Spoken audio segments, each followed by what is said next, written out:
আমরাও অবস্থা মানে মনে করেন আমরা এই দেশ এখন কোনো তাই নাই এমনিতে জমিন 500 কানি জমিন ভাঙ্গে মনে করেন লেগে গেছে গা।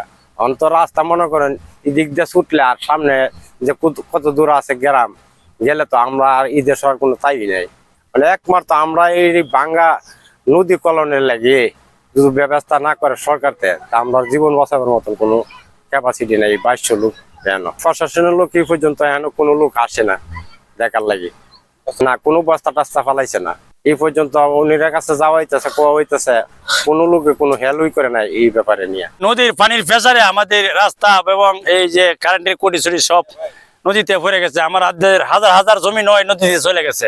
এই পর্যন্ত প্রশাসনের কোনো লোক রাস্তার এই বস্তা ফালানি বা কোনো পদক্ষেপ নেই না। এটা সরকারের কাছে আপনার আমাদের যদি এই নদীর কবল থেকে না রক্ষা করে তা আমাদের এই গ্রাম সহ এই নোয়াগাঁও গ্রামে এখান থেকে সরে যেতে হবে। এই সড়কটি যেহেতু এলজিডি কর্তৃক নির্মাণাধীন রয়েছে, আমাদেরকে তারা এই সড়কের প্রোটেকশনের বিষয়ে ইতিপূর্বে কোনো পত্র মারফত বা মৌখিকভাবে তারা আমাদেরকে জানায়নি।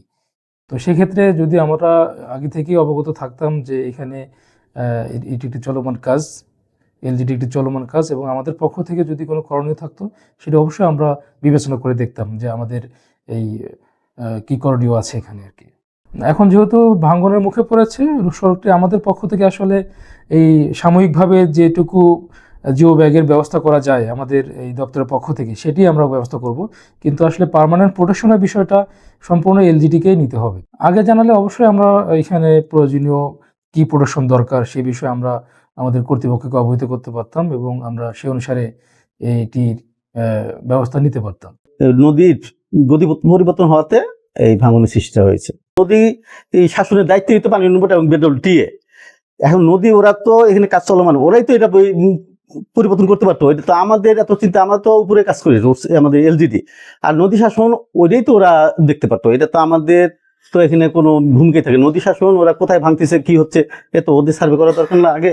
না, আমরা ব্যবস্থা নিচ্ছি, কথা বলছি তাদেরকে জানানো হয়েছে। দেখি যদি এমার্জেন্সি কোনো বাজেট আমরা পাই আমরা কাজ করবো ইনশাল্লাহ। এখন নতুন করে কোনো বাজেট তো আর হবে না আর কি, বুঝতে পারছেন। এখন যদি এমার্জেন্সি কিছু বাজেট পাওয়া যায় বা করা যায় আমরা চেষ্টা করছি।